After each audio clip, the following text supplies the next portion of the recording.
Hey, so this is Mapper Interviews of TF2Maps.net. I am the host, the interviewer, Egan. I'm a TF2Maps.net admin, and I'm here today on episode 1 with Icarus, otherwise known as Eric Wong. And he's made the map Capture Point Cold Front, among a few other ones that are lesser known, like CTF Vector and Capture Point Grinder. So before we begin, I kind of want to give a brief explanation of why I'm doing these mapper interviews. Part of the reason is that I kind of want to immortalize the mapper, because there's a few people that have moved on from TF2Maps.net, and I might interview them someday if I can find them. But eventually, there's going to be a time when you can't get in contact with them anymore, and they have expert opinions and perspectives. And I think that's worth writing down at the very least. I mean, a few of them have guides that they've written about specific things that they do want to talk about, but I feel like there's a lot of people that have something that they want to talk about, but maybe haven't gotten to say it yet. So this is my guest here today, Icarus. How do you do? Good. All right, so I guess let's just talk about Capture Point Cold Front.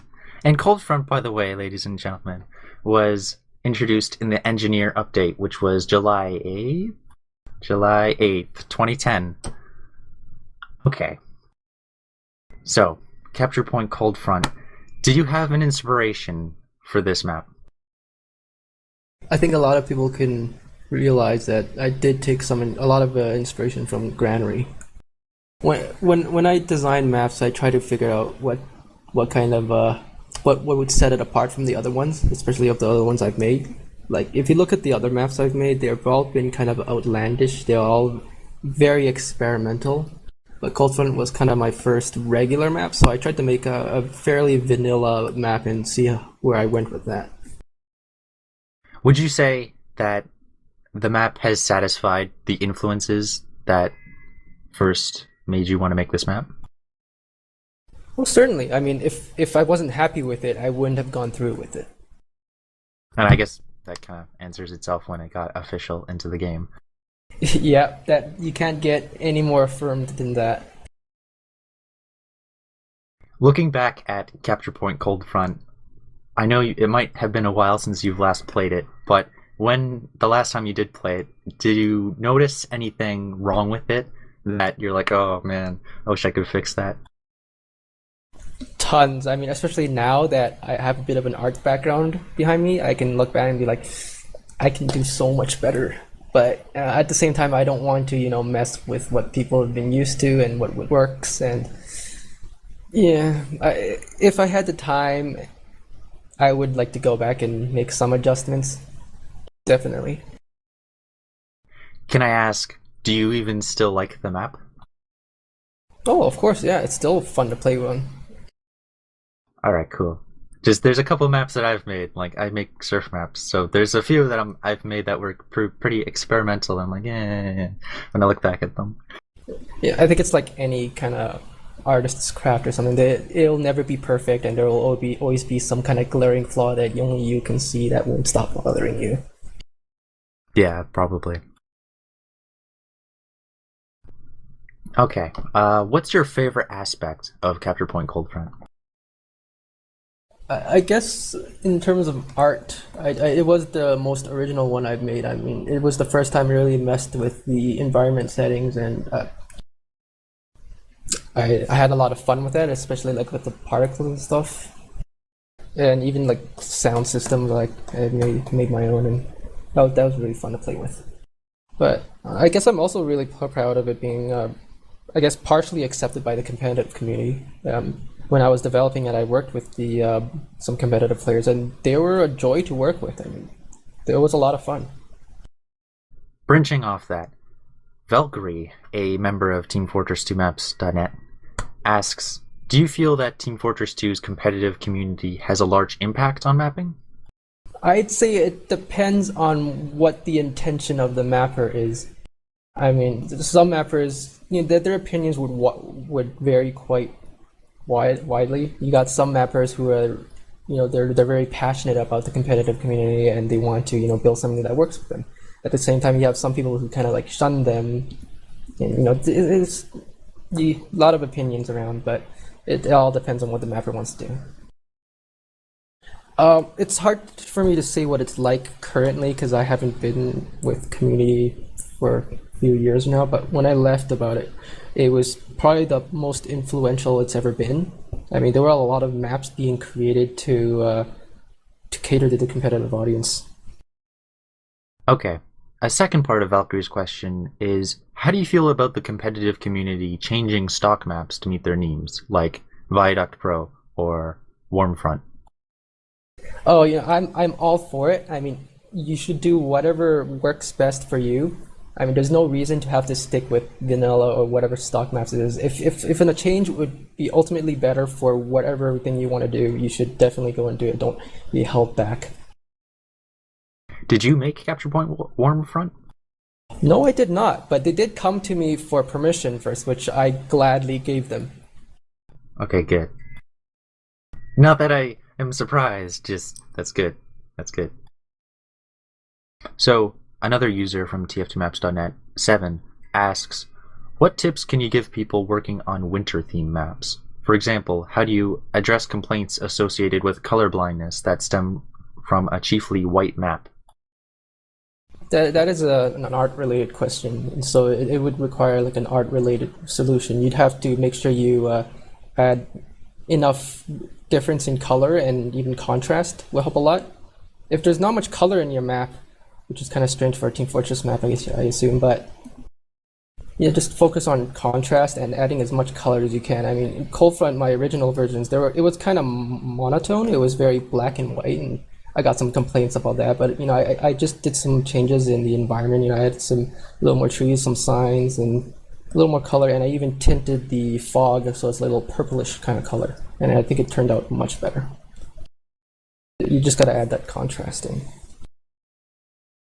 Okay, before we trail off, I guess, completely from Capture Point Coldfront, can I ask, is there anything you learned from making Capture Point Coldfront? I think a lot of it was just because one of the goals for Coldfront was I wanted to build it for everyone, so even public players and competitive players can equally enjoy it. Well, I'd say don't be afraid to experiment, and well, I guess one of the things is don't overthink things, don't over-design it. What do you mean by that? Just keep it simple. Don't worry about every little this sight line is too big, but this is just overthinking. You don't want to overthink. So if a mapper were to come in contact with a sniper sightline that they thought might have been negatively influencing the gameplay on the map, is there a way that they could test it, perhaps? I guess there's not. It's not the matter that your small matters should be ignored. It's just that you should focus on the macro. You want to block it out first. You want to make sure the whole level plays good before you focus down on the smaller details. In terms of like the sniper sightlines and stuff, it's not a big problem in itself as long as you have alternatives. It's one of the frustrating. At least for a period in TF2 mapping, like every map was like really cluttered with a lot of like cover and everything because people were so afraid of sightlines. But it made playing sniper so frustrating for anyone who's not an expert sniper already. So you currently work at BioWare, right? Yeah. Okay, so at BioWare, I guess because the way you've been answering questions, are you like an environment artist? Yes, I'm an artist. I do propping. I detail the levels, and I also do some layout work. So I do create some of the levels from scratch. Okay, cool. Can you give us a little walkthrough of how you do that in the industry? Oh, I don't know how much I'm allowed to talk about it, but it's not too much different than working, with Hammer. Other than the engine being completely different. But you start with a blockout, and you make sure you have what you want. You want to place your landmarks. You want to make sure it accomplishes what you want before you go overboard with your art. Okay. The user Randolph from tf2maps.net says, "What's it like working at BioWare with those gigantic teams they put together for each game?" It was certainly intimidating the first time I went there, but it's not as bad as it seems. At least in BioWare, you really feel like you're a part of the team. You don't feel like another assembly line worker. I'm fairly happy where I am in BioWare right now. Okay, that's good to hear. So Dr. Spud from tf2maps.net asks, how much have your mapping skills from Team Fortress 2 translated into your industry work? A significant portion of it. I mean, just learning how to create maps and the composition of maps and how art works with gameplay. I mean, even if it's a completely different engine, and even if the engine is really old, I mean, you still got your skills that can be transferred. It's just the very fundamental, level design and how you set your scene up. Was there specific things that you learned, or maybe that someone should learn, if they're making Team Fortress 2 maps, that would help them out a lot when they're trying to transfer into the industry?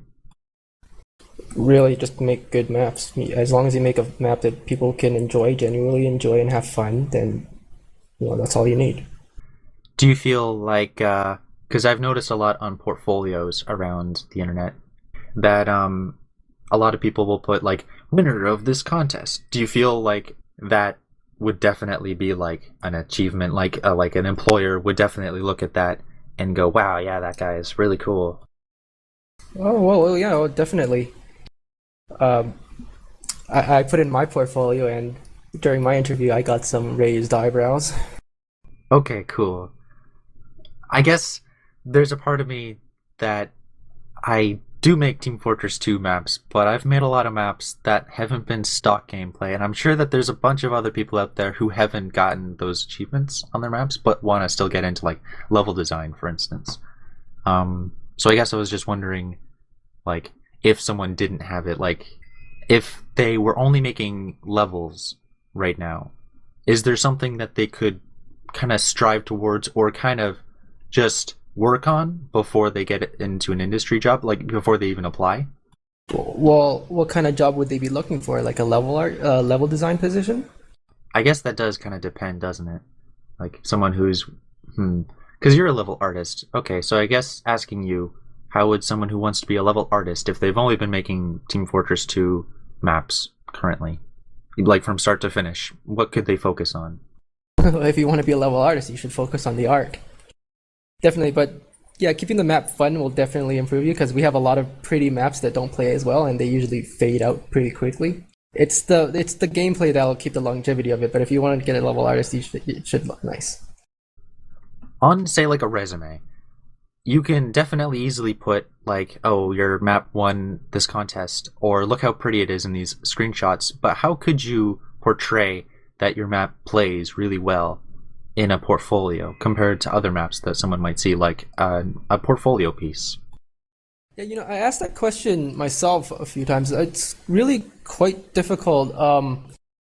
I don't know. For Team Fortress, at least you can ask them, you can send them a link and boot it up, and they can, play around with it. But I'm not too familiar of what it's like, getting into the level design side. I think definitely, though, if your map is popular enough, chances are one of your interviewers might have actually played your map, and that would be a huge plus. You personally, do you think you'll ever make another Team Fortress 2 map? It's a difficult question for me. I would love to, but at the same time, I don't think I would have the commitment to do it. Not anymore, at least. And if I actually made a map, it would probably take forever, and I'm not sure if I could keep my interest in it. Especially since it's already what I do at work, so. Yeah, I guess that's true. And I've even noticed that a couple times in just mappers in general. Like, probably 25, at least 30% of the people that make a map that takes like more than 5 or 6 months, they'll get to the point where like, yeah, I don't really quite want to make this map anymore.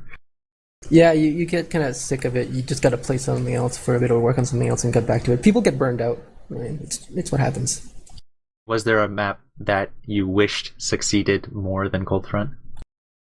The other maps were definitely more fun. I liked the variety they brought, but at the same time, looking back, I don't think they would have deserved, being brought in. I think Valve made the right choice to pick that one over the other ones. Did Valve ever tell you specifically why they chose Capture Point Coldfront?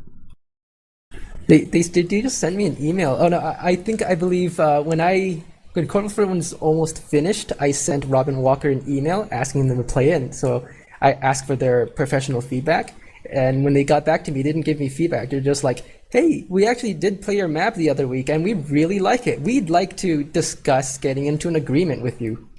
Do you feel like, because I know a lot of people that when they finish a release candidate of their map, that they send it off to Valve. Do you feel like that's a positive thing to do, is like to make sure that they get it like once it's hit release candidate?